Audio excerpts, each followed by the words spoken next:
The night air was still as I stood on the porch, watching the faint silhouette of my wife, Karen, as she walked toward her car. The soft click of her heels on the stone path echoed faintly in the quiet suburban neighborhood. Her silhouette was illuminated by the soft glow of the streetlights, her blonde hair catching the light as she paused to glance at her phone. Karen was headed to a late-night dinner with her coworkers, or at least that's what she told me. I wanted to believe her, I really did. But something gnawed at the edges of my mind, a persistent whisper of doubt I couldn't ignore. For the past few months, Karen had been different. It was subtle at first, a shift in her wardrobe, more frequent trips to the salon, and a sudden obsession with her phone. She'd laugh softly at texts she refused to share, her smile secretive in a way that made my chest tighten. When I'd ask her who it was, she'd shrug and say, "Just work stuff, Eric. Don't overthink it." Tonight was no different. She'd come home from work, changed into a dress that clung to her figure in ways I hadn't seen in years, and spritzed on a perfume she usually saved for date nights. She was vibrant, alive, in a way that only deepened the ache in my gut. As she drove off into the night, my hand clenched the porch railing until my knuckles turned white. I tried to shake the feeling as I walked back into the house, the faint scent of her perfume lingering in the hallway.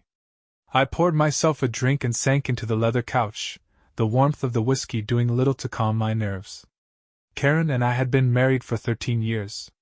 We'd built a life together, 2 kids, a cozy home, and a history of shared memories that should have felt indestructible. But now, that foundation felt shaky, like something was slipping through my fingers. I didn't want to be the paranoid husband, the guy who suspected his wife over every little thing. But there were signs I couldn't ignore any longer.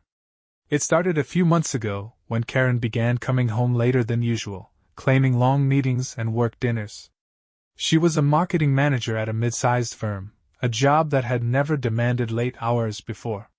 Then there were the unexplained expenses, dinners at upscale restaurants that didn't match her usual habits, and charges from a boutique I'd never heard her mention.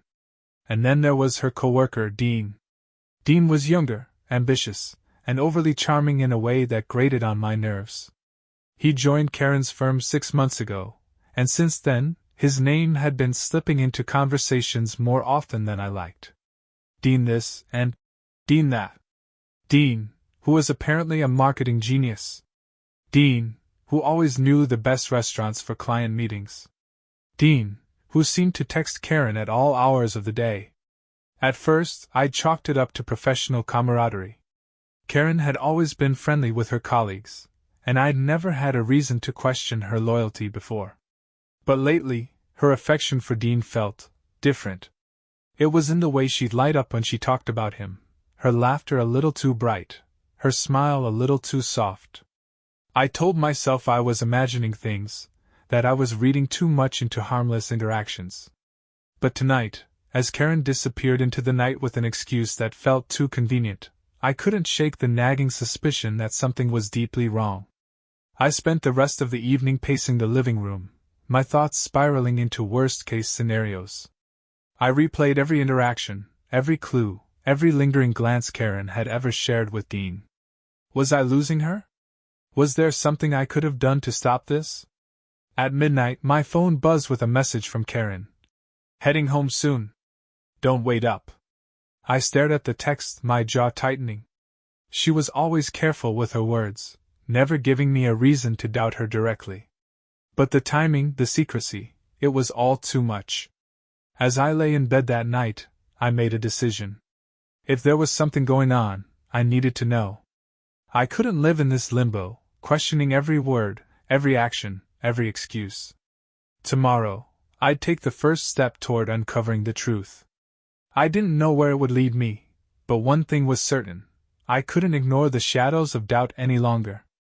The next morning, the house was unusually quiet. Karen had already left for work, her coffee mug rinsed and placed neatly in the sink. A faint trace of her perfume lingered in the kitchen, a reminder of the kiss she'd placed on my cheek before she left. Her "I love you" had felt genuine enough, but after last night, I found myself questioning everything. I sat at the kitchen table, nursing my coffee and staring blankly at my laptop. I couldn't focus. The questions from the night before rattled in my head like loose screws, each one growing louder with every sip. The kids were at school, leaving me alone with my thoughts. I opened the browser, my fingers hovering over the keys. I hated what I was about to do. This wasn't the man I thought I was, the man who trusted his wife implicitly, the man who believed in honesty and open communication. But something inside me had snapped. I needed answers even if I wasn't sure I'd like what I found. I started with our shared phone account. It wasn't difficult to pull up the call logs and text records. Karen had never been particularly secretive about her phone, but something had shifted in recent months. She'd started angling the screen away from me, her laughter at messages tinged with a nervous edge. Scrolling through the records, I saw Dean's number pop up repeatedly. Texts and calls, all at odd hours. A text from 11:15 p.m. 2 nights ago. A call at 7:30 a.m. last weekend, when Karen had claimed she was running errands. The frequency of their communication made my stomach churn. I didn't stop there. I accessed our joint credit card account next. There they were, the charges that didn't make sense: dinner at the Green Terrace, a high-end restaurant we'd only visited once on our anniversary, a boutique purchase for $250 at a place called Bellavina, which I knew sold designer dresses and accessories. Karen's explanations had always seemed plausible at the time, but seeing it laid out like this, the pattern was impossible to ignore. I closed the laptop, leaning back in my chair as a sick feeling settled in my chest. What did I do now? Confront her? Ask about Dean? Or was I jumping to conclusions, letting my paranoia get the better of me? That evening, I decided to play it cool. Karen came home just after 6, her smile warm as she walked through the door. She set her purse on the counter, her heels clicking on the hardwood floor as she moved around the kitchen. "Hey, babe," she said, leaning in to kiss my cheek. "How was your day?" "Good," I lied, forcing a smile. "Just the usual grind. How about you?" "Oh, you know, meetings and emails. Nothing exciting." She opened the fridge, pulling out a bottle of wine. "How about we open this tonight? It's been a long day." Her casual demeanor made me feel like a fool. Maybe I was overthinking things. Maybe there was a perfectly innocent explanation for everything. But the doubt was still there, gnawing at the edges of my mind. We sat down for dinner, the kids chattering about their school day while Karen and I exchanged small talk. She seemed completely at ease, laughing at our son's jokes and playfully teasing our daughter about her crush on a boy in her class. It was a scene straight out of a picture-perfect family moment, and for a brief second, I almost let my suspicions go. Almost. Later that night, while Karen was in the shower, I couldn't resist. Her phone sat on the nightstand unlocked. My heart pounded as I picked it up, scrolling through her messages.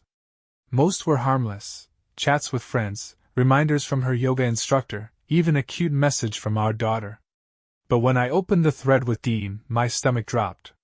The texts weren't overtly romantic, but there was an undeniable intimacy to them. Inside jokes I didn't understand. "Can't wait for tomorrow." Sent late at night.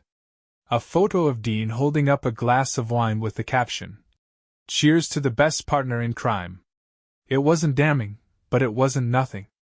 I quickly locked the phone and set it back on the nightstand just as Karen walked into the bedroom, her hair damp and her face glowing from the shower.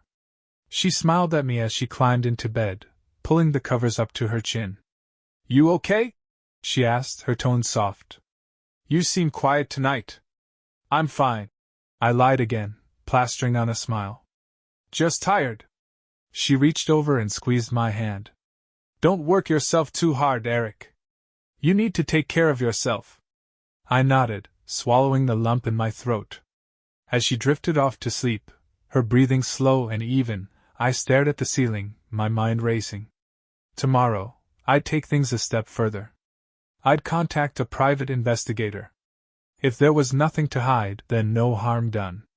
But if my gut was right, if Karen was lying to me, I needed the truth, no matter how much it hurt. The next morning, I woke to the sound of Karen moving around the kitchen. Her voice carried down the hallway as she joked with the kids, the clinking of dishes adding a domestic rhythm to the morning. For a brief moment, I allowed myself to believe that everything was normal. But the text from Dean and the unexplained charges lingered in my mind like a splinter I couldn't ignore. Karen kissed me goodbye as she left for work, her lips soft against my cheek. I watched her car pull out of the driveway, my heart heavy with the weight of my decision. Once she was gone, I grabbed my phone and dialed the number I'd found online the night before. Jake Sloan Investigations. A deep voice answered. Yes, hi, I said, my voice trembling slightly. I need help looking into something. It's about my wife. The investigator, Jake, was calm and professional as he asked me to explain my situation. I recounted the changes in Karen's behavior, the late nights, the texts with Dean, and the suspicious charges. It felt strange to lay it all out to a stranger, but I could hear no judgment in Jake's tone. Sounds like you've got some red flags, he said. We'll start with basic surveillance. I'll tail her for a week, monitor her movements, and keep you updated. If there's anything to find, I'll find it. He laid out his fees and assured me that his methods were discreet. I agreed to his terms and hung up, a mixture of guilt and resolve swirling in my chest. Part of me hoped Jake would find nothing, that I was just a paranoid husband chasing shadows. But another part of me, the part that remembered the late-night texts and the way Karen smiled when she mentioned Dean, feared what the truth might reveal. Jake called me 3 days later, his voice steady and businesslike. Mr. Taylor, I have some updates. Do you have time to meet in person? The dread in my stomach was immediate. Yeah, I said, trying to keep my voice calm. When and where? He suggested a coffee shop on the edge of town, far enough from home to avoid any chance of running into someone we knew. I arrived early, my heart racing as I sipped my coffee. When Jake walked in, I recognized him immediately, a tall, broad-shouldered man in his late 40s with a no-nonsense demeanor. He slid a manila folder across the table, his expression unreadable. Everything you need is in here, he said, his voice low. But I'll give you the highlights. I opened the folder, my hands trembling slightly. Inside were photos, grainy but clear enough. Karen, sitting across from Dean at an outdoor cafe, her smile wide as she leaned in close to him. Another shot of them walking out of the same cafe, his hand on the small of her back. The final photo showed them in the parking lot, Karen's hand resting on Dean's chest as they laughed about something I couldn't hear. She meets him for lunch twice a week, Jake said. So far, I haven't seen anything that crosses a physical line. But there's definitely an emotional connection. They're comfortable with each other in a way that's telling. I stared at the photos, my jaw tightening. What about the rest of her day? Is she going to work like she says? For the most part, yes. But yesterday she left the office early. Went shopping at a boutique downtown. Dean joined her there. Jake pointed to another photo, a candid shot of Karen holding up a dress while Dean stood beside her, clearly offering his opinion. My stomach churned at the sight. This wasn't just friendly. This was intimate. I flipped through the photos again, my mind racing. Karen and I had always been honest with each other, at least I thought we had. Now I wasn't sure of anything. Jake leaned back in his chair, his expression sympathetic but firm. Look, Mr. Taylor, I've been doing this a long time. Sometimes people stray, but it's not always the end of the road. You need to decide what you want to do with this information. Do you confront her? Do you try to work it out? Or do you need more proof? His words hung in the air, heavy with implications. I closed the folder and nodded. Keep digging, I said quietly. I need to know everything. Jake nodded, his gaze steady. I'll keep you updated. That evening, Karen came home with the same warm smile and easy demeanor. She kissed me hello and sat down at the dinner table as if nothing was wrong. I watched her closely, searching for cracks in the facade, but she gave me none. She asked about my day, laughed at the kids' antics, and seemed every bit the loving wife I thought I knew. But as I lay in bed that night, staring at the ceiling while Karen slept beside me, I couldn't shake the image of her and Dean. Her laughter, her smile, the way she leaned into him. It wasn't the Karen I knew. Or maybe it was, and I just didn't know her as well as I thought. The folder sat hidden in my office, the photos burning in my mind. I wasn't ready to confront her. Not yet. I needed more time, more evidence, more answers. Because once I opened that door, there was no going back. The next morning was colder than usual. A brisk wind blew through the trees in our yard, scattering leaves across the driveway as I stood by the kitchen window, sipping my coffee. Karen was bustling around, getting the kids ready for school. She moved with her usual energy, her laughter filling the room as she teased our son about his mismatched socks. I tried to focus on the warmth of the scene, but my mind kept drifting to the folder hidden in my office. The images of Karen and Dean haunted me, each one a silent accusation. Watching her now, I felt like I was seeing a stranger wearing my wife's face. "Eric, can you grab the lunches from the fridge?" Karen's voice cut through my thoughts. "Sure," I said, setting my mug down and grabbing the brown paper bags. My hands shook slightly as I handed them to the kids, but I forced a smile. Karen gave me a quick kiss on the cheek before heading out the door. "See you tonight," she said, her voice cheerful. "Have a good day," I replied, my tone hollow. As soon as the house was empty, I retrieved the folder from my office. I spread the photos across my desk, my stomach twisting with a sick mixture of anger and sadness. How had we gotten here? 13 years of marriage, and now I was sitting alone, staring at evidence of my wife's growing intimacy with another man. Jake had texted me the night before, saying he'd continue surveillance. I'd given him the green light, though part of me dreaded what he might find. Still, I couldn't let this go, not until I had the full picture. Over the next few days, I watched Karen more closely than ever. Every smile, every text, every phone call felt like a potential clue. She seemed completely normal, laughing at dinner, helping the kids with their homework, and even suggesting a movie night.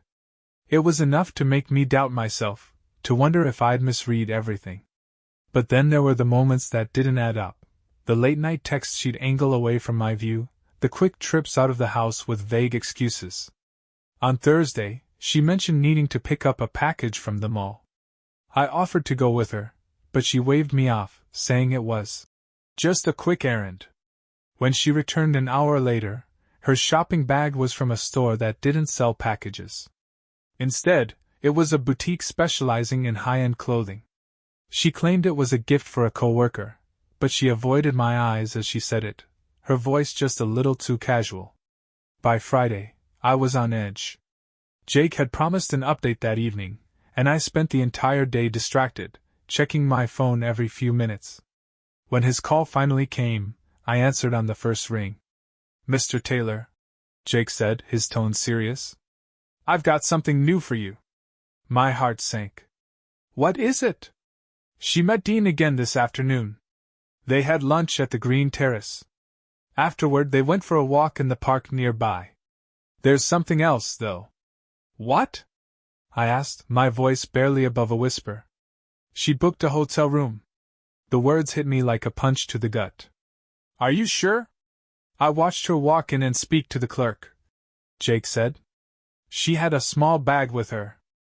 I couldn't confirm if Dean joined her inside, but he was nearby when she entered." I was silent, the weight of the revelation pressing down on me. Jake's voice softened. "I know this is a lot to process. If you want to stop the investigation—" "No," I interrupted, my voice firmer than I felt. "Keep going. I need to know everything." Karen came home that evening, her smile as bright as ever. She kissed me hello and asked about my day, her tone light and casual. I felt like I was suffocating under the weight of her lies. At dinner, she mentioned a work trip coming up the following weekend. "It's a 2-day conference," she said, twirling her spaghetti around her fork. "Dean and I are presenting a new campaign." My stomach turned at the mention of his name. "Where's the conference?" I asked, keeping my tone neutral. "Dallas," she said. "It's a quick trip. I'll be back Sunday night." She smiled at me as if everything was fine, as if she weren't spinning a web of deceit right in front of me.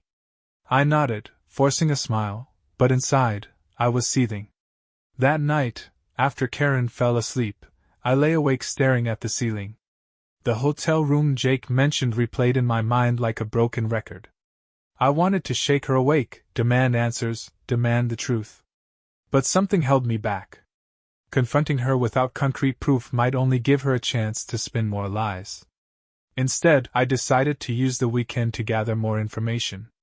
Jake would keep digging, and I'd prepare myself for whatever came next. I had no idea what I'd do with the truth once I had it, but one thing was certain: Karen and I couldn't keep living this lie. The weekend arrived with a heavy tension hanging over the house.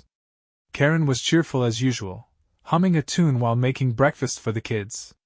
Her apparent contentment only deepened the storm brewing inside me. I hadn't slept well, the weight of Jake's revelations pressing on me like a lead blanket. "Eric, can you pick up some groceries later?" she asked as she flipped pancakes. "I forgot a few things yesterday." "Sure," I said, forcing a casual tone. "Thanks, babe." She smiled, her eyes warm, and I felt a pang of guilt despite everything. Was she really lying to me, or was I imagining it all? After breakfast, Karen announced she was meeting a friend for lunch and left the house. As soon as her car disappeared down the street, I grabbed my phone and called Jake. "She just left," I said. "Can you follow her?" "I'm already on it," he replied. His confidence was both reassuring and nerve-wracking. I spent the next few hours pacing the house, trying to focus on chores, but my mind kept drifting back to Karen. Where was she? Was she really meeting a friend, or was Dean involved again? Jake called me around 3 p.m. His tone was calm, but there was an edge of urgency. "Mr. Taylor, your wife isn't with a friend." "What do you mean?" "She met Dean at a cafe downtown," he said. "They were there for about an hour, then left together. I followed them to a boutique hotel just outside the city." My heart dropped. "And?" "They're inside now. I haven't seen them leave." I gripped the edge of the counter, my knuckles white. It wasn't definitive proof, but it was damning. My mind raced with possibilities, each one worse than the last. "What do you want to do?" Jake asked. I didn't have an answer. Confronting her now would mean storming into the hotel, creating a scene I wasn't ready for. But waiting felt like torture. "Stay there," I said finally. "Let me know if they leave." Karen returned home that evening, her demeanor as bright as ever. She kissed me on the cheek, a warm smile on her lips. "Hey, honey. How was your day?" "Fine," I replied, my voice tight. "How was lunch?" "Oh, it was great. Sarah says hi, by the way. We had the best dessert, you'd love it." Her lies flowed so effortlessly that I almost believed her. Almost. We sat down to dinner with the kids, the meal punctuated by laughter and light conversation. Karen seemed at ease, as if she hadn't spent the afternoon with another man. I couldn't tell if she was that good at hiding her guilt, or if she truly felt none. Later that night, after the kids were in bed, I tried to broach the subject without tipping my hand. "You seemed really happy today," I said casually as we sat on the couch. Karen glanced at me, her smile soft. "I am happy, Eric. Why wouldn't I be?" I shrugged. "I don't know. You've just seemed different lately. Busier. Distracted, maybe?" Her smile faltered for a moment before she caught herself. "It's just work," she said quickly. "You know how these campaigns can get. Deadlines, client meetings, all that. Anything else?" I pressed, watching her closely. She laughed nervously, tucking a strand of hair behind her ear. "What do you mean?" "I don't know. You tell me." Karen's eyes flickered, and for a split second, I thought she might crack. But then she shook her head, her expression resolute. "You're overthinking, Eric. I promise, everything's fine." She reached for my hand, her touch warm and familiar.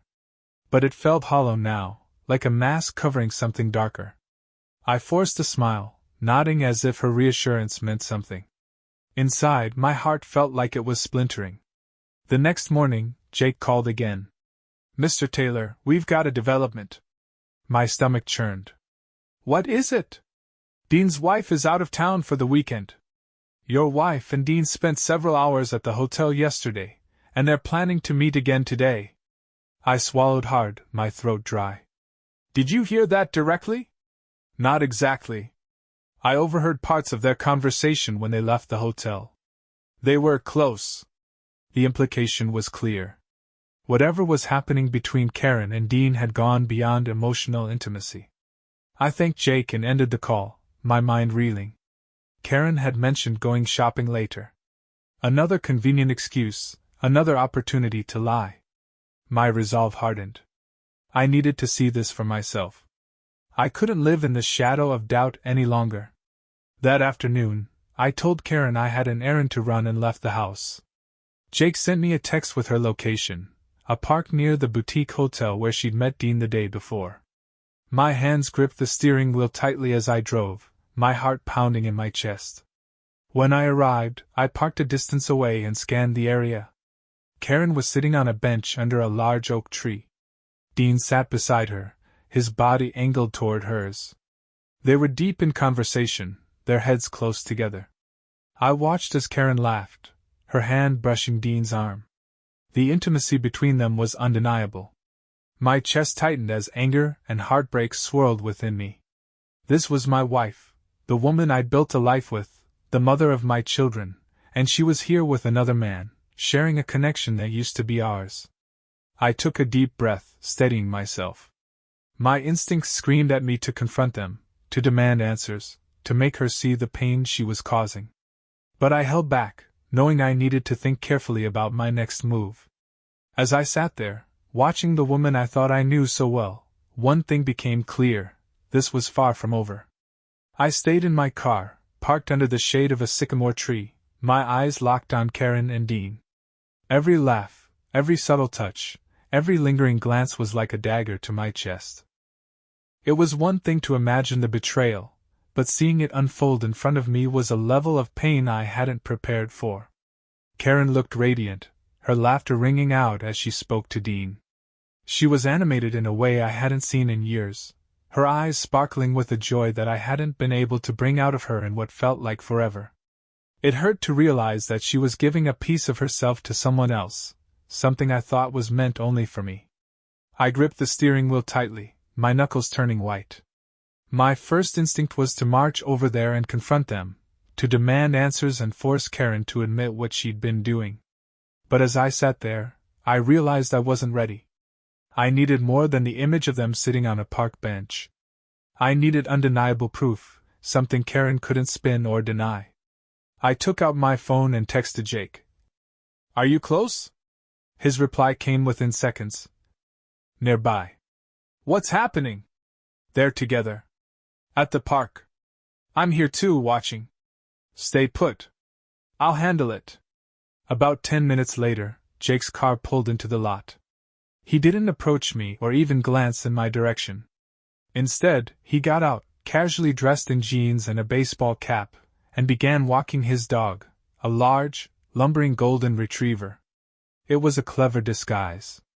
No one would suspect a dog walker of anything more than enjoying the day. Jake strolled around the park, keeping a safe distance from Karen and Dean. He was good at this, blending in seamlessly, but I noticed how his phone subtly tilted toward them as he walked by, capturing photos and video. My stomach churned at the thought of what he might be documenting. After a while, Karen and Dean stood, their conversation still lively as they walked toward the parking lot.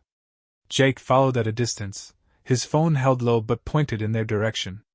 I sank lower in my seat, my heart pounding as they passed by, oblivious to my presence. Dean opened the door of his car for Karen, a gallant gesture that felt like a slap in the face. She smiled at him, sliding into the passenger seat. He circled around and got in, and they drove off together. Jake texted me moments later. "They're heading out. Following now." I started my car and drove home, my mind racing. I had so many questions, so many emotions roiling inside me, but I couldn't let them overwhelm me. I needed to stay calm, to think clearly about what I wanted to do next. That evening, Karen returned home as if nothing had happened. She walked through the door, her smile as bright as ever, carrying a shopping bag from the boutique where Jake had said they'd been the day before. "Hey, honey," she said, leaning in to kiss me on the cheek. "How was your day?" "Fine," I replied, my voice stiff.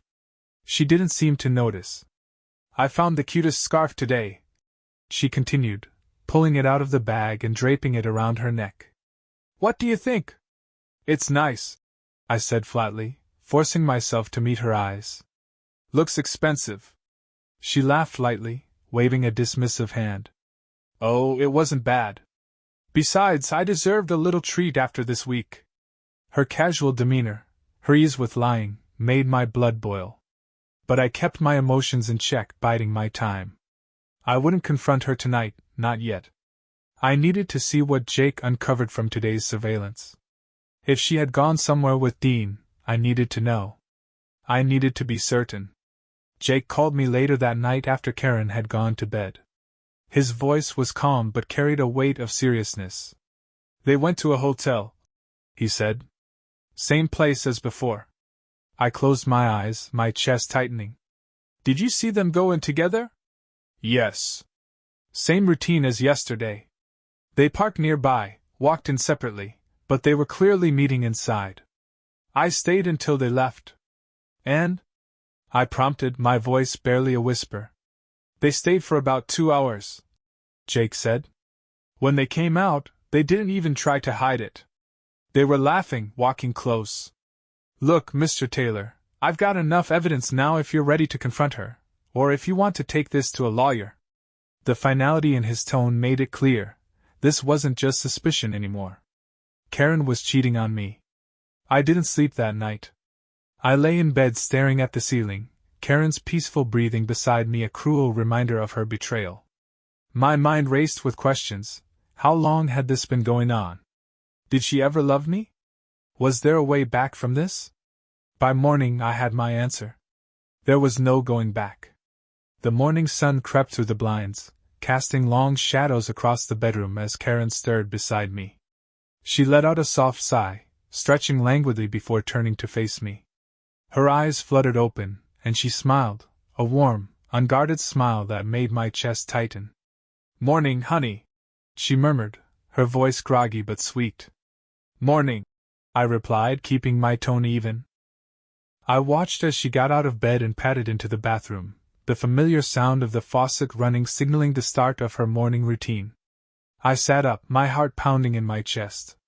Today, I would take the first step toward reclaiming control of my life. I had spent the night strategizing, replaying every interaction, every lie, and every piece of evidence in my head. Jake's photos and updates had confirmed what I had dreaded. Karen wasn't just emotionally involved with Dean, she was fully committed to betraying me. The thought of confronting her made my stomach churn, but I couldn't let her continue to manipulate me. After Karen left for work, I called Jake. "Morning, Mr. Taylor," he said, his voice brisk. "How are you holding up?"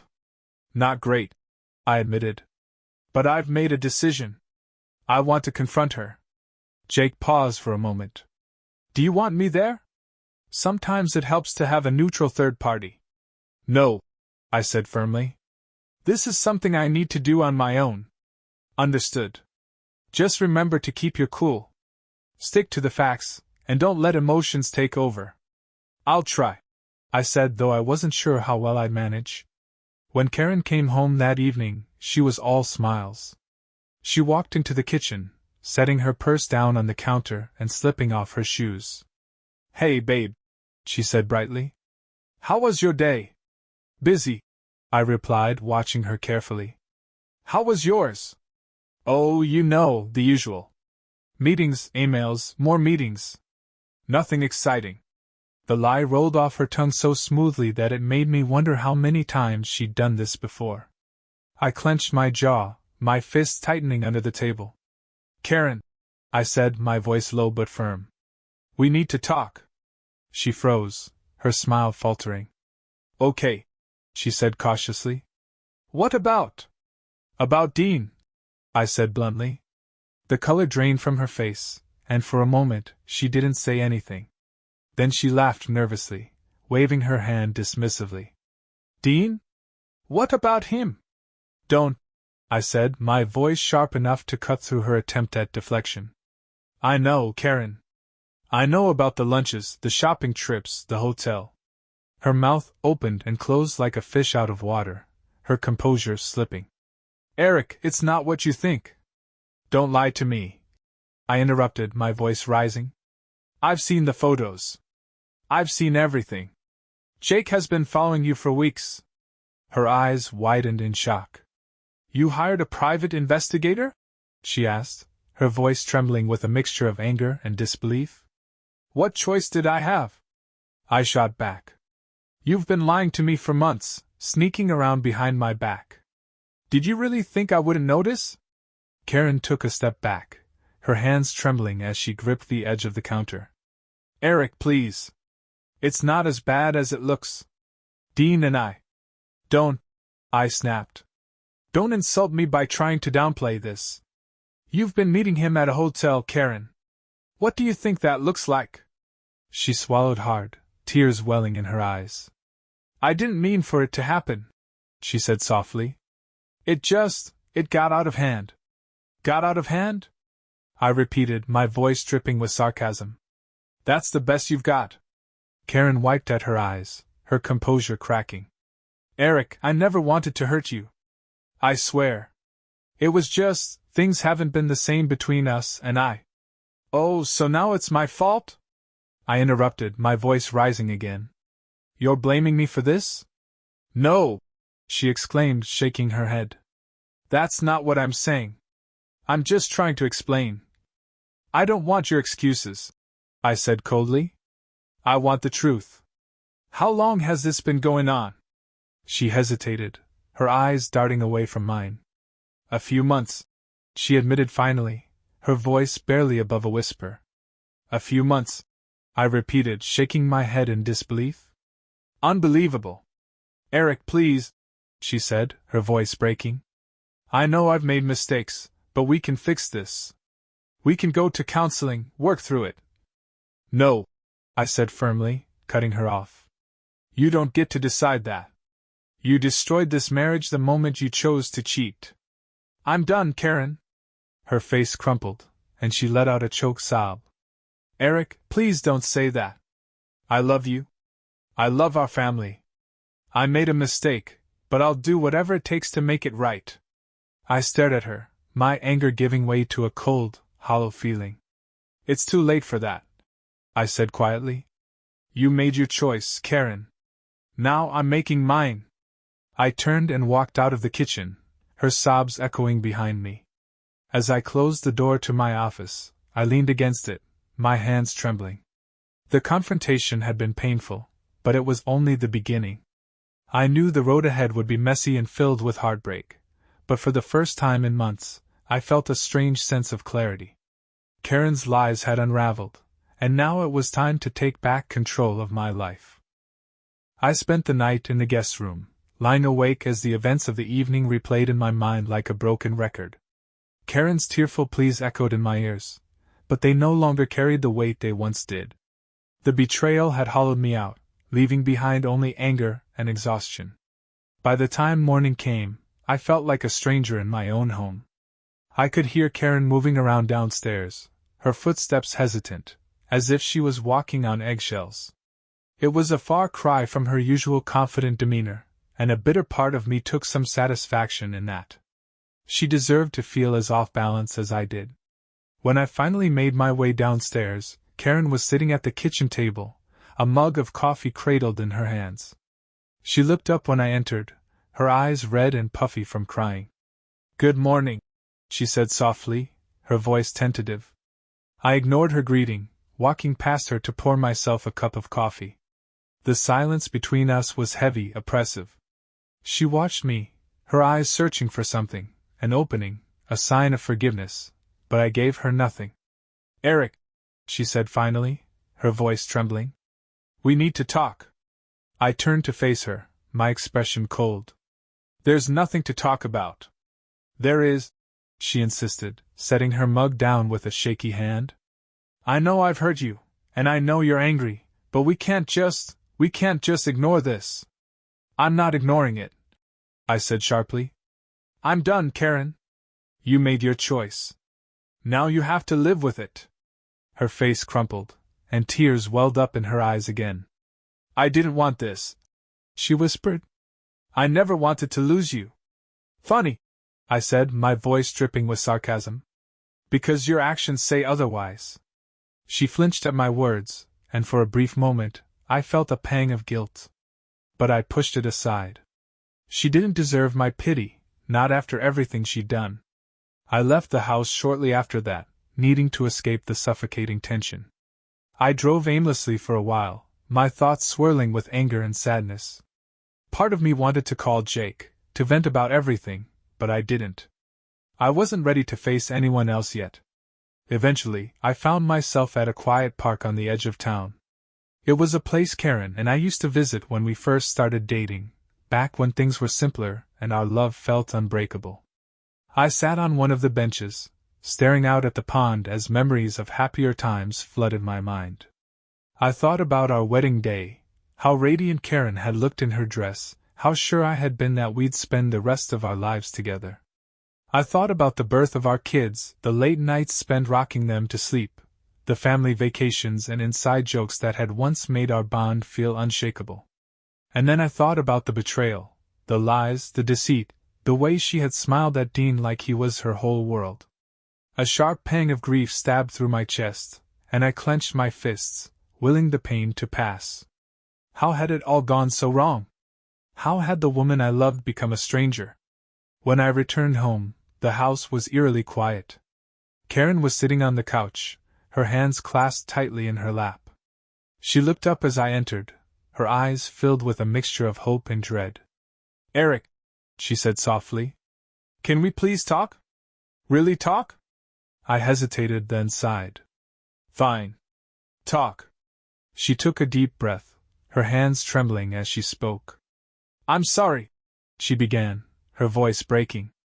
I know that doesn't fix anything, but I need you to know how much I regret everything. I got caught up in something I didn't understand, and I made the worst mistake of my life. But I love you, Eric. I love our family. And I'll do whatever it takes to fix this. Her words were raw, heartfelt, but they didn't move me the way they might have before. I had heard enough lies to last a lifetime, and I wasn't about to let her sweet words erase the damage she had done. I don't believe you, I said flatly. Her face crumpled, and she let out a choked sob. Please, she whispered. Please give me a chance to prove it to you. I shook my head, my expression hard. You had your chance, Karen. And you threw it away. She reached for my hand, but I pulled back, the distance between us now more than physical. Eric, don't do this, she begged. Don't throw away everything we've built together. I stared at her, my heart heavy with the weight of her words. You already did, I said quietly. The days that followed were a blur of tension and avoidance. Karen kept trying to reach out, to apologize, to explain herself, but I wasn't interested. I threw myself into work, staying late at the office just to avoid coming home. Jake continued to send updates, though I no longer needed them. I had all the proof I needed, and Karen's desperate pleas only confirmed her guilt. But the hardest part was the kids. They could sense the shift between us, the tension that hung in the air like a storm cloud. They asked questions I couldn't answer, their innocent eyes searching mine for reassurance I couldn't give. For their sake, I tried to keep things as normal as possible. But inside, I was falling apart, the foundation of my life crumbling beneath me. One evening, after the kids had gone to bed, Karen approached me in the living room. Her face was pale, her eyes filled with a quiet desperation. I've scheduled a session with a marriage counselor, she said. I hope you'll come. I stared at her, my emotions warring inside me. Part of me wanted to say no, to walk away and never look back. But another part of me, the part that remembered the woman I'd fallen in love with, hesitated. Fine, I said finally. But don't think this changes anything. Karen nodded, tears streaming down her face. Thank you, she whispered. As I watched her walk away, I felt a flicker of something I hadn't felt in weeks. Hope. But whether it was for reconciliation or closure, I couldn't yet say. The following week, Karen and I sat in the waiting room of Dr. Elaine Harper, a marriage counselor recommended by one of her friends. The space was warm and inviting, with soft lighting and plush chairs meant to put clients at ease. But there was no comfort to be found in the tension between us. Karen sat with her hands clasped tightly in her lap, her eyes darting nervously toward me. I stared straight ahead, arms crossed, my jaw clenched. The receptionist called our names, and we followed her into a private office. Dr. Harper greeted us with a calm, professional smile. She was in her early 50s, with gray-streaked hair pulled back into a bun and kind eyes framed by round glasses. She motioned for us to take a seat on the couch, while she settled into an armchair across from us. "Thank you for coming," she said, her tone gentle but firm. "I know this isn't easy, but the fact that you're both here shows a willingness to work through whatever challenges you're facing." I resisted the urge to scoff. I wasn't here because of a willingness to work through anything. I was here because Karen had begged me to come, and I wanted to hear her admit her betrayal in front of someone else. I wanted to see if she'd tell the truth when she had no place to hide. Dr. Harper began by asking us to explain why we were there. Karen hesitated, her hands twisting nervously in her lap. "I made a mistake," she said softly, her voice barely audible. I stared at her, my anger flaring. "Call it what it is," I said coldly. "You didn't just make a mistake, Karen. You had an affair." Her eyes filled with tears, and she nodded. "I did," she admitted, her voice shaking. "I had an affair." Dr. Harper glanced between us, her expression unreadable. "Thank you for being honest, Karen," she said. "Eric, how does hearing her say that make you feel?" "How does it make me feel?" I repeated, my voice rising.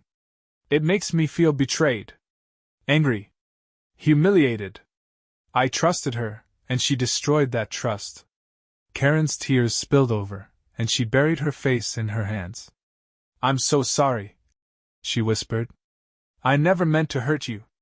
"Then why did you do it?" I demanded. "Why, Karen? Was I not enough for you? Was our family not enough?" She looked up at me, her face streaked with tears. "It wasn't about you," she said desperately. "It was about me. I felt lost. Like I wasn't enough. I needed something to make me feel alive again, and I made the worst decision of my life." Dr. Harper held up a hand, her tone calm but firm. "Let's take a step back. Eric, I can see how much pain you're in, and that's completely valid. Karen, I appreciate your willingness to take responsibility for your actions. But we need to dig deeper to understand what led to this point." I bit back a retort, leaning back against the couch and crossing my arms. "Fine. Let's dig." Over the next hour, Dr. Harper guided us through a difficult and emotionally charged conversation. Karen opened up about her feelings of inadequacy, her frustration with the monotony of our life, and her growing resentment over what she saw as my emotional distance. "I didn't know how to talk to you about it," she said, her voice trembling. "Every time I tried, I felt like you brushed me off or didn't take me seriously." I shook my head, my anger bubbling to the surface. "So your solution was to find someone else? To cheat on me instead of trying harder to fix what was wrong?" "It wasn't a solution," she said, her voice breaking. "It was a mistake. A terrible, selfish mistake. But I was desperate, Eric. I didn't know what else to do." Dr. Harper intervened before I could respond, her tone measured. "Eric, I know it's hard to hear this, but Karen's actions, as wrong as they were, came from a place of emotional pain. That doesn't excuse what she did, but it does give us a starting point for understanding." "Understanding," I repeated bitterly. "I don't know if I even want to understand." She destroyed everything we built together. Karen let out a choked sob, her shoulders shaking. "I don't want to lose you, Eric," she said through her tears. "I love you. I love our family. Please, just give me a chance to make this right." As the session ended, Dr. Harper handed us each a piece of paper. I want you both to write down what you need from each other moving forward, she said. Be honest, but also realistic. This is about identifying what's most important to you, both individually and as a couple. I stared at the blank paper, my mind racing. What did I need from Karen? Honesty? Loyalty? Could I even ask for those things when she'd already proven she couldn't give them to me? Karen scribbled something on her paper, her hand trembling slightly. She glanced at me, her eyes pleading, and I looked away. On the drive home, the silence between us was deafening. Karen stared out the window, her hands folded tightly in her lap. I kept my eyes on the road, my jaw clenched as I replayed the session in my head. When we pulled into the driveway, Karen turned to me. Thank you for coming, she said quietly. It means a lot to me. I didn't respond. I couldn't. Instead, I got out of the car and headed inside, leaving her to follow behind me. That night, as I lay in bed, I stared at the piece of paper Dr. Harper had given me. The words I had written stared back at me, stark and unyielding. I need to trust you again. But I don't know if I can. The days following our first counseling session were filled with an uneasy quiet. Karen seemed to be walking on eggshells, her every action laced with hesitation. She'd stop texting as often, even leaving her phone in plain sight, as if that small gesture would erase the mountain of mistrust between us. It didn't. I spent most of my time at work, throwing myself into projects and deadlines, using the chaos of the office to distract me from the storm waiting at home. But even as I immersed myself in spreadsheets and meetings, Karen was always in the back of my mind, her betrayal casting a long shadow over everything I did. One evening, as I sat in my car in the office parking lot, my phone buzzed with a call from Jake. I hesitated for a moment before answering. Jake, I said, my voice tight. What's going on? There's been no contact between Karen and Dean this week, he said, his tone professional. She hasn't visited the hotel or any of their usual meeting spots. I think she's pulling back. I let out a slow breath, though the relief was faint. Do you think it's over? It's hard to say, Jake replied. Sometimes people back off when they realize they're being watched or when things get too complicated. But it doesn't mean it's over for good. I nodded, though he couldn't see me. Thanks for the update. Of course. Let me know if you need anything else. I ended the call, leaning back in my seat as I stared out the windshield. Was Karen truly trying to fix things, or was she just being more careful? The doubt gnawed at me, its claws digging deeper with every passing day. At our next counseling session, Dr. Harper asked us to share the lists we'd written. Karen went first, her voice trembling as she read aloud. I need your forgiveness, she began, her hands clutching the paper tightly. I need you to believe that I love you, that I regret what I did. And I need you to let me prove that I can be the wife and partner you deserve. Her words hung in the air, heavy with emotion. Dr. Harper turned to me, her gaze steady. Eric? I unfolded my paper, the words staring back at me like a challenge. I cleared my throat, my voice cold and detached. I need honesty. I need loyalty. And I need to know that this isn't just another lie. Karen flinched, her eyes filling with tears.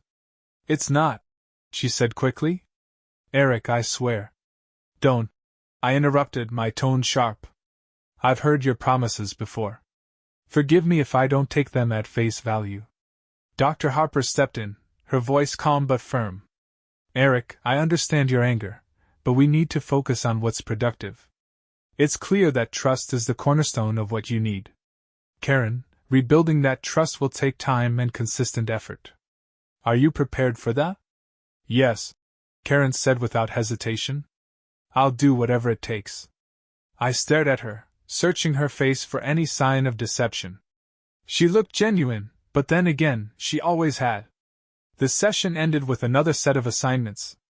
Dr. Harper wanted us to spend the week reflecting on what brought us together in the first place. Rebuilding a relationship starts with remembering why it mattered to you in the first place, she said. Karen and I left the office in silence, the weight of the session pressing down on both of us. That night, after the kids were asleep, Karen approached me in the living room.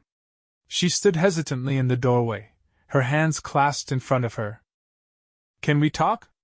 I nodded reluctantly, gesturing for her to sit. I've been thinking a lot about what Dr. Harper said, she began. About why we matter to each other in the first place. And? I prompted, my tone skeptical. She took a deep breath. I fell in love with you because you made me feel safe. You were steady and dependable, and I admired that about you. I still do.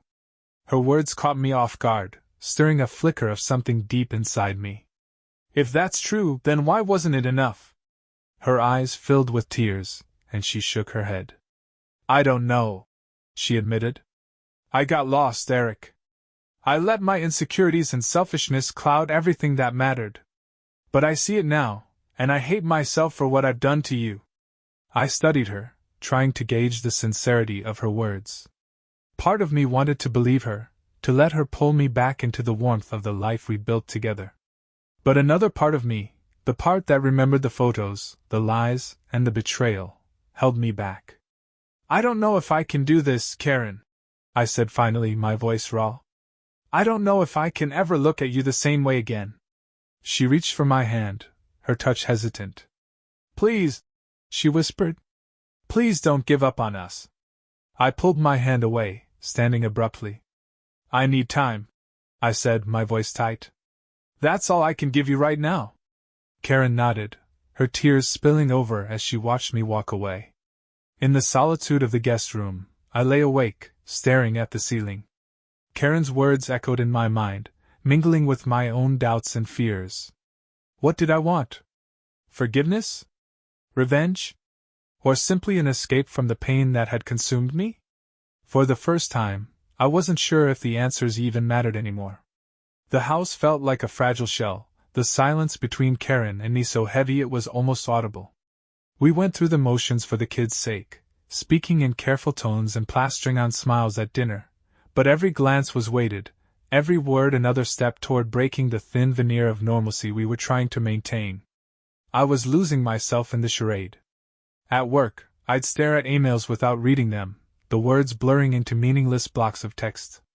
At home, I found reasons to busy myself, yard work, cleaning out the garage, even taking the long way home to delay my return. Everywhere I went, I carried the weight of Karen's betrayal, unable to let it go, unable to move forward. Karen was trying, or at least she wanted me to believe she was. She'd cancelled her so-called work trip to Dallas and left her phone face up on the counter whenever we were in the same room. She went out of her way to ask about my day, to invite me to sit with her after dinner, to show me she was present. But her efforts felt hollow, like someone rehearsing a role they weren't sure they could play convincingly. One evening, while the kids were at a friend's house for a sleepover, Karen suggested we have dinner together. Just the two of us, she said, her tone hopeful. We can order in, maybe watch a movie? I hesitated, the idea of spending a quiet evening alone with her dredging up memories of our old life, the life we'd had before Dean. Part of me wanted to say no, to retreat to the safety of the guest room and avoid her altogether.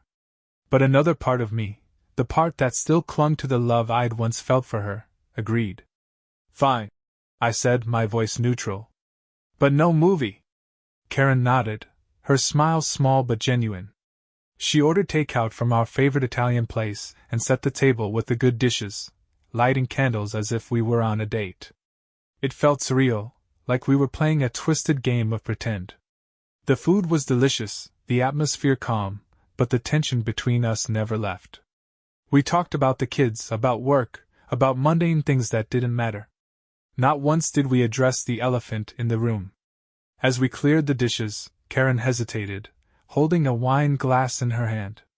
Eric, she began, her voice tentative. Do you think you'll ever be able to forgive me? The question hung in the air, sharp and unrelenting. I set down the plate I was holding and turned to face her. I don't know, I admitted. I want to, but it's not that simple. I know, she said, her voice breaking. I know it's not. But I'll keep trying. I'll do whatever it takes. I didn't respond. Instead, I picked up the dish towel and began drying the glasses, my mind racing with doubts and questions I couldn't answer. The next morning, as I sipped my coffee at the kitchen table, my phone buzzed with a text from Jake. "We need to talk. Call me when you can." My stomach tightened as I read the message. Jake had kept his distance lately, respecting my request to step back from the investigation. If he was reaching out now, it meant there was something I needed to know. I stepped outside and dialed his number. He picked up on the second ring. "Eric," he said, his tone serious. "There's been a development." "What kind of development?" I asked, my heart pounding.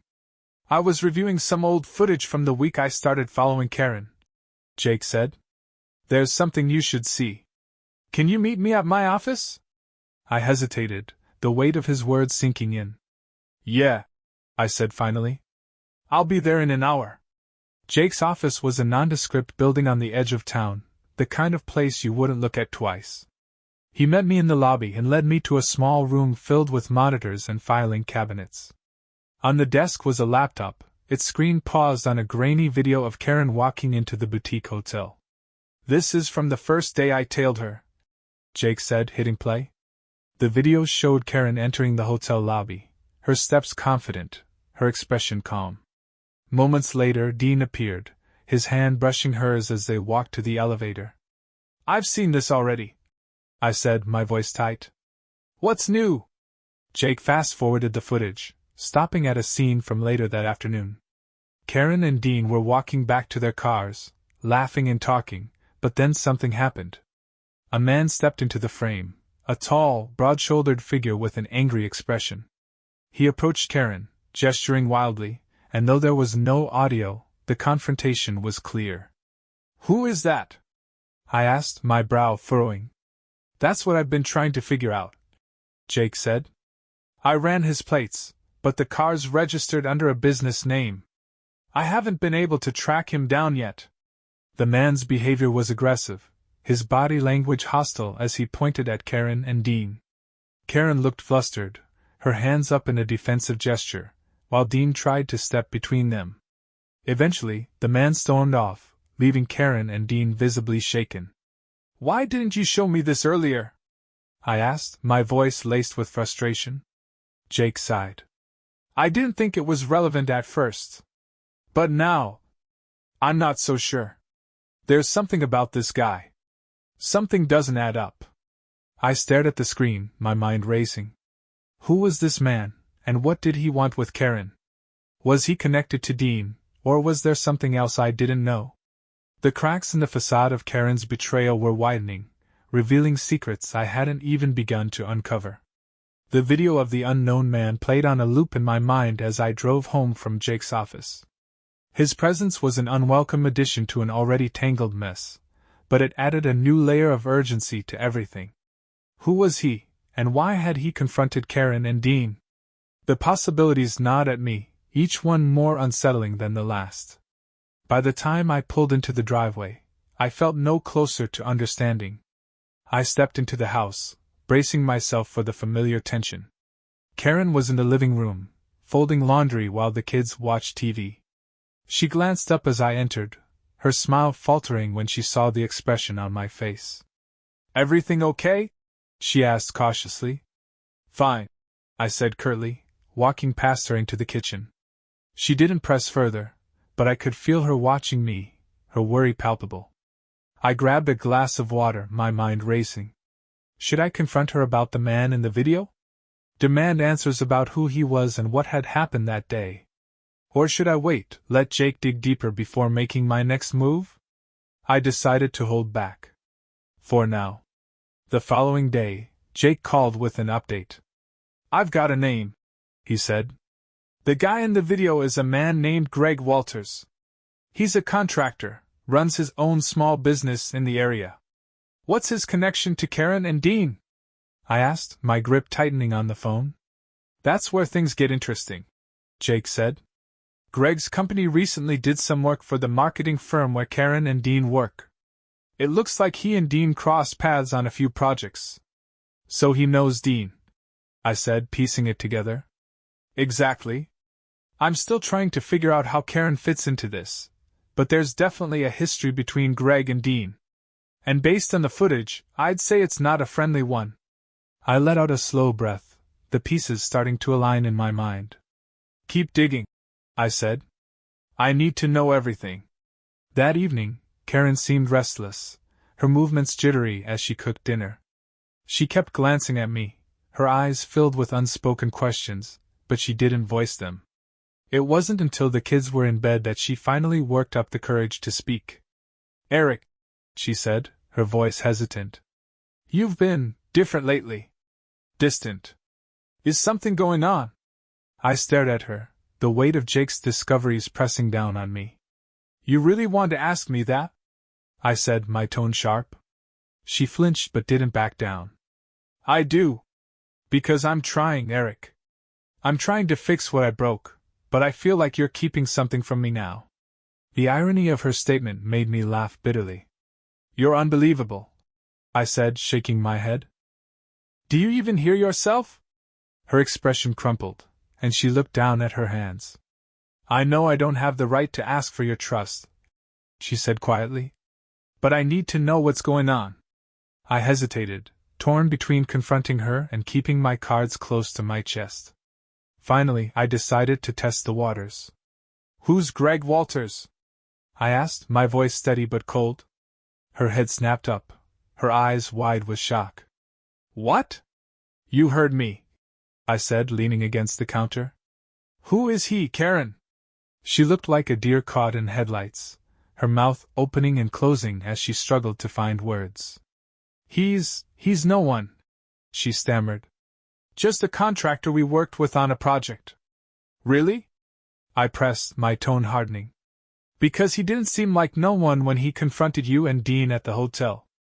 Her face drained of color, as she took a step back, gripping the edge of the counter for support. How do you know about that? She whispered. Does it matter? I shot back. What matters is that I do. So why don't you tell me the truth for once, Karen? She hesitated, her eyes darting around the room as if searching for an escape. Finally, she sighed, her shoulders slumping in defeat. Greg and Dean had a falling out, she admitted. It got ugly, and Greg started blaming Dean for things that weren't his fault. He showed up at the hotel to confront him, and I got caught in the middle. That's a nice story, I said, my voice laced with sarcasm. But it doesn't explain why Greg was so angry, or why he seemed to know you. She looked away, her jaw tightening. I can't do this right now, she said, her voice shaking. I'm trying, Eric. I really am. But you're not giving me a chance. Maybe because you don't deserve one, I said coldly. Her face crumpled, and she let out a choked sob before fleeing the room. I sat alone in the kitchen for a long time after that, staring at the empty space where Karen had stood.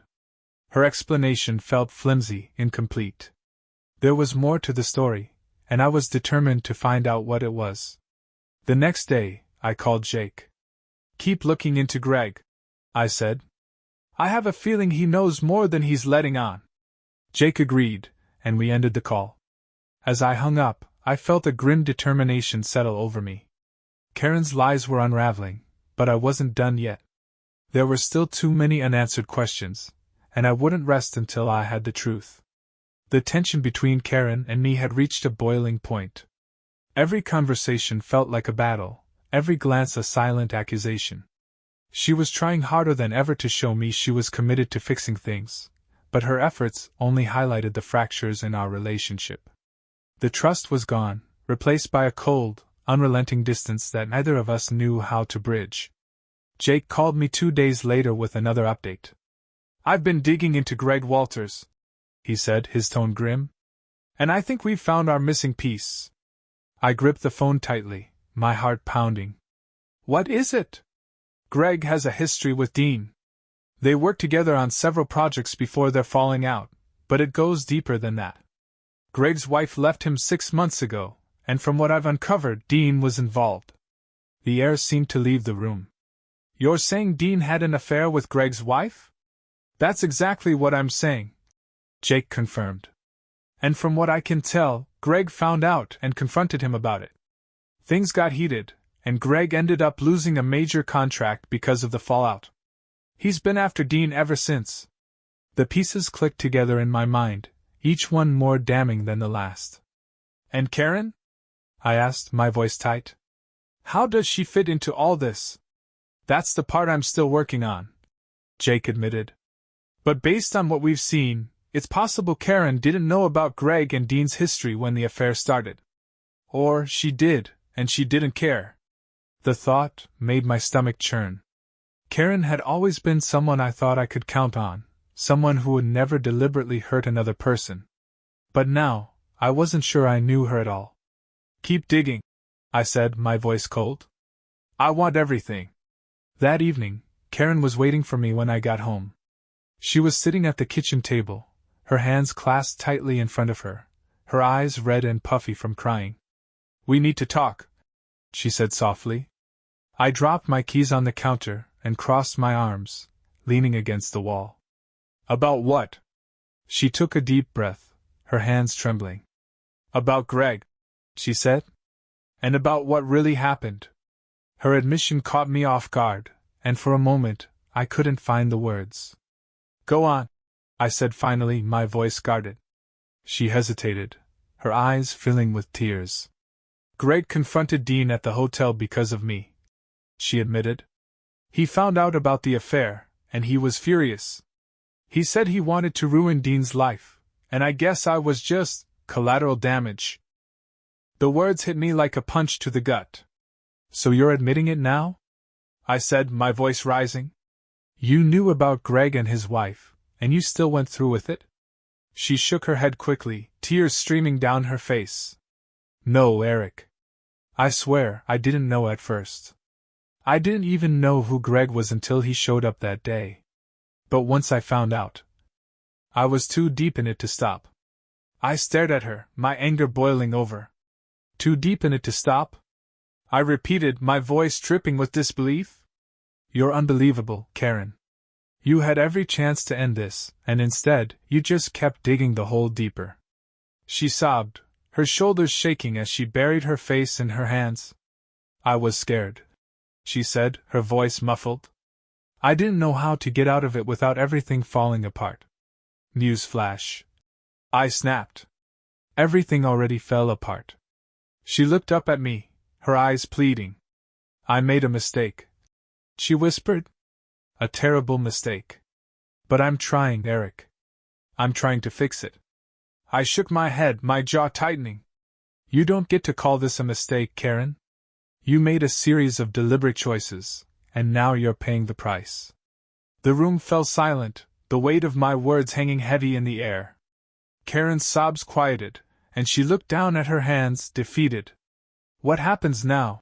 She asked quietly. I didn't answer right away. My mind was spinning, the revelations from Jake and Karen's confession colliding in a chaotic mess. Finally, I let out a heavy sigh. I don't know, I said honestly. But I do know this. I can't keep living like this. Something has to change. Karen nodded, her tears spilling over again. I'll do whatever it takes, she whispered. I turned and walked out of the kitchen, her words echoing behind me. For the first time, I wasn't sure if I wanted her to keep trying, or if I just wanted to let go. That night, I sat alone in the guest room, staring at the folder of evidence Jake had compiled. The photos, the reports, the video of Greg confronting Karen and Dean, it was all there, a stark reminder of everything I'd lost. My phone buzzed with a text from Jake. Let me know if you need anything else. We're almost at the end. I stared at the message, the finality of it sinking in. Almost at the end. The words felt both liberating and terrifying. The house was unnervingly quiet as I sat at the kitchen table, a steaming cup of coffee growing cold in front of me. Karen had taken the kids to her sister's house for the weekend, giving me the space I'd asked for after her confession. The silence was both a comfort and a torment, leaving me alone with my thoughts and the weight of the decision I had to make. Jake had sent his final report that morning, the culmination of weeks of surveillance and digging. It was thorough, leaving no room for doubt or speculation. The evidence was damning. Karen's affair with Dean wasn't a fleeting mistake. It was a deliberate betrayal that had spanned months, tangled in lies and deceit. I opened the folder again, flipping through the photos and reports with a numb detachment. There was the video of Greg confronting them at the hotel, the receipts for their clandestine dinners, the timeline of their meetings, all of it laid bare in stark detail. I closed the folder, my hands trembling slightly. This was it. The point of no return. When Karen returned later that evening, she entered the house cautiously, as if sensing the gravity of what awaited her. The kids ran past me to their rooms, oblivious to the storm brewing between their parents. Karen lingered in the doorway, her eyes searching mine. "Eric," she began, her voice soft. "Can we talk?" I nodded, motioning for her to sit. She hesitated for a moment before taking the chair across from me, her hands folded tightly on the table. "I got Jake's final report," I said, cutting straight to the point. Her face paled, and she looked down at her hands. "I figured," she said quietly. I leaned back in my chair, studying her. "It's all there, Karen. Every lie, every betrayal. You didn't just hurt me. You destroyed the life we built together." Tears welled in her eyes, and she shook her head. "I know," she whispered. "And I hate myself for it." "Do you?" I asked, my tone sharp. "Because it doesn't seem like you hated yourself enough to stop." Her tears spilled over, and she buried her face in her hands. "I don't know how to make this right," she said through her sobs. "I don't even know if I can." "You can't," I said bluntly. "And that's the truth, Karen. You can't undo what you've done. You can't erase the pain or the damage. The only question now is how we move forward." She looked up at me, her expression desperate. "I love you, Eric," she said, her voice breaking. "I love our family. Please don't give up on us." Her words hit me like a wave, stirring a torrent of emotions, anger, sadness, love, and betrayal all tangled together. For a brief moment, I wanted to believe her. I wanted to hold on to the hope that we could somehow piece our lives back together. But then I thought about the lies, the months of deceit, the way she had looked at Dean like he was her world. "I can't do it, Karen," I said finally, my voice steady but firm. Her face crumpled, and she let out a choked sob. "Eric, please," she begged. "Don't say that. I'm filing for divorce," I said, the words heavy but resolute. "It's over." The silence that followed was deafening. Karen stared at me, her tears streaming down her face, her hands trembling. "Think about the kids," she whispered. "I am thinking about them," I said, my voice hard. "And they deserve parents who respect each other. They deserve better than this toxic mess we've created." Karen sobbed, her shoulders shaking, but I didn't reach out to comfort her. I couldn't. The weeks that followed were a blur of paperwork, lawyer meetings, and tense conversations. Karen moved into a small apartment nearby, and we worked out a co-parenting schedule that prioritized the kids' stability. The first time I dropped them off at her new place, I watched as they ran inside, their laughter filling the air. Karen stood in the doorway, her eyes meeting mine for a brief moment. She looked tired, broken, but I felt no satisfaction in her pain. "Thank you," she said softly, her voice trembling. "For what?" I asked, my tone neutral. "For letting me still be their mom," she said. "For not shutting me out completely." I nodded, the words catching in my throat. "They deserve both of us," I said finally. "No matter what." Months later, as I sat in my now quiet house, I reflected on everything that had happened. The anger had begun to fade, replaced by a sense of clarity. Karen's betrayal had shattered our marriage, but it hadn't shattered me. I was still standing, still moving forward, and that was something to be proud of. The kids adjusted surprisingly well, their resilience a reminder of what mattered most. And while the scars of the past remained, they no longer defined me. For the first time in months, I felt free.